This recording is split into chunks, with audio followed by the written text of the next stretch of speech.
Hi there, it's Kara from the Hooting Pirate, and today I'm going to show you how I do the backgrounds for the pages of my Planner Perfect plan books. I usually sort of do them in bulk. It's hard to do them in bulk because it's watercolor paint and it has to dry.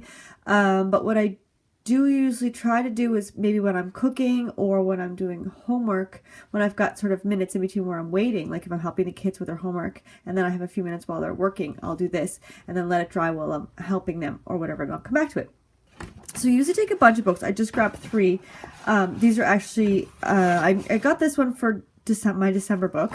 This one, well, obviously for January. And I think I'm going to use this one for March, which I don't have in February. So I'll have to get one of those.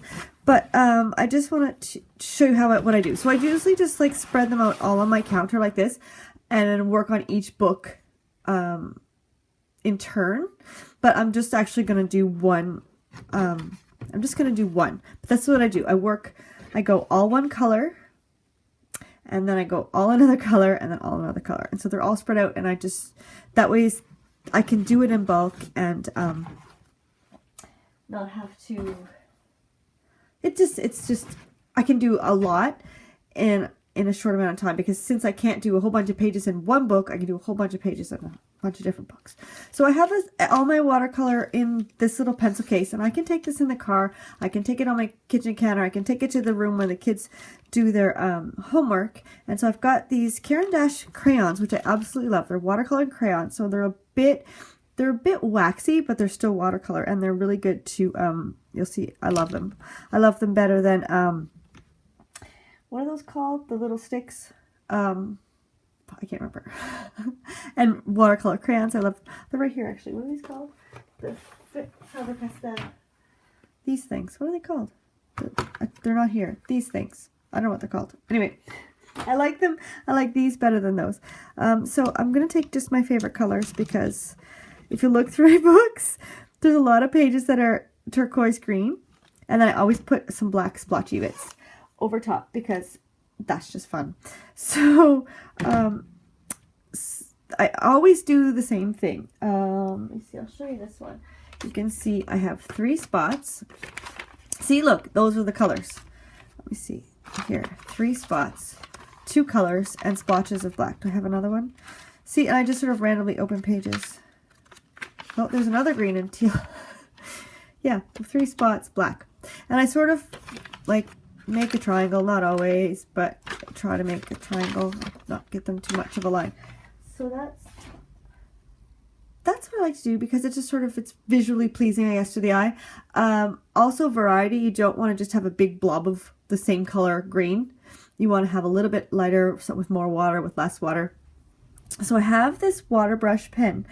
I'm trying to see, it's Pentel, and it has water in it, and all you do is squeeze it. I mean, I could take it in the car. I don't need a little dippy brush. I'm not going to end up dipping my paintbrush in my tea by mistake. I love this thing. It's fantastic. So I'm just going to take a little bit of paint. We'll start with the green. I just take it right from the crayon. And I'm just going to pick 3 spots. Oh, I think my brush had a little bit of black on it. I should have washed it first. But you don't even have to wash it. I'll show you how to rinse it in a bit. So I'm just doing this, and then I'll go around the edge and make it a bit lighter. And then when I'm finished with that blob, I will maybe put a little bit more in the middle. Just add a little variety in what's the saturation, I guess, the amount of color you have. So it's not just one big blob of the same color green. Put one up here. And I usually try to make this, each little blob, I don't know why I'm calling them blobs. I guess because it looks like a blob.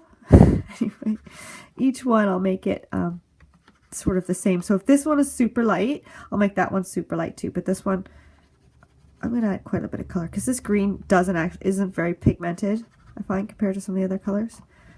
Right. And let's just bring that up a little bit. And then we'll move over here.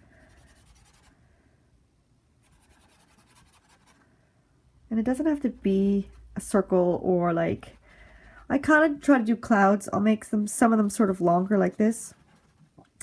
But it shouldn't be just like a circle or a square. It should be just really random, like it just sort of fell that way. right? Which is hard to do. And then if you've got, okay, now for what I would do next, first, before I say this, I will go to the next book. And I do the same thing in the next book. And then when I finish the green in this book, I go to the next book. So all the books on my counter have the green finished before I go to the next one. So I'm going to actually put a little more on this one because it's a bit light in the middle. That's good. And then to clean my brush, I'll just go around the edge. And the water just sort of helps clean it, the water in the brush. And this actually snaps onto the back. I don't know why I'm holding on to it. Let's move on to tail, because you see how I get my color out. And all of them look like this, like the black one's the same. It's like a hole. Anyway, this one is actually a lot more pigmented than the green one. I'll just do this.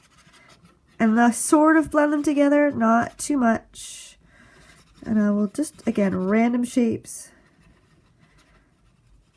Maybe once the brush is a bit clean, then I'll go to where they meet. See, there's no science to this. I'm just painting, having fun with it. I don't know if I like that C-ish thing, but whatever. See how it kind of flicks? So you can do flicks too. I'll show you how I do my flick. I don't usually do a lot of color flicks, but I'll show you with the black how I do that in a minute. When I get to the black, see how much more color, how richer the color of the turquoise is. I love this one. I think this is my favorite one. This is definitely my favorite color combination because I use it all the time. Another one I like is the pink and the orange, or yellow and blue. I think I like that. This one's a little. And the thing with watercolors is so forgiving. You can just sort of blend it over, add bits of color. You can see better here the variation in the color because the green is so light, but you can add little bits and stuff. And then again, I would do all the other books with the teal, and then I would clean my brush just like that until it's done. And now all that's left is the black. So what I will do is get a lot on, and I'll do flicks, and I just tap the brush.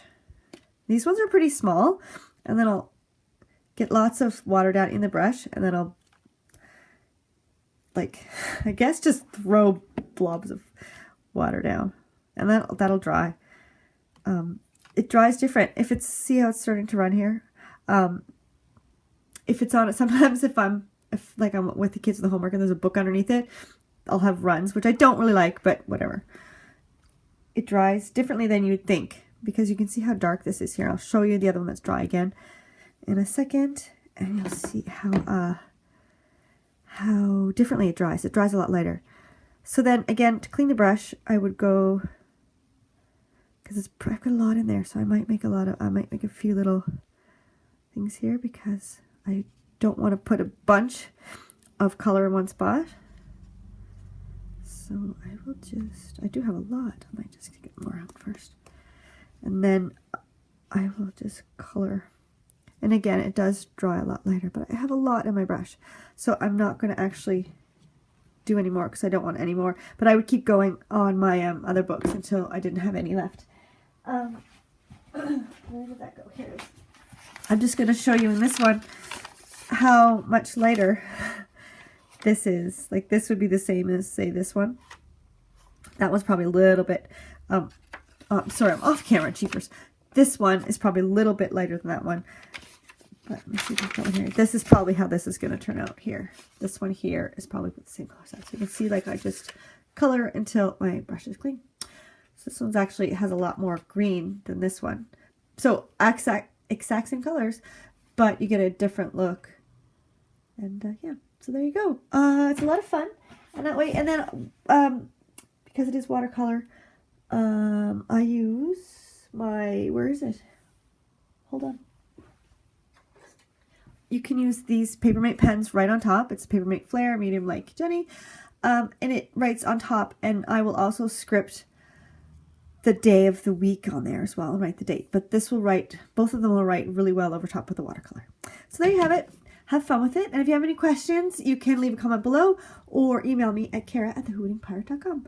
So if you like this, please click the thumbs up and subscribe for more videos all about decorating your planner and organizing yourself with the planner that works for you. All right, have a great day. Bye. Happy planning.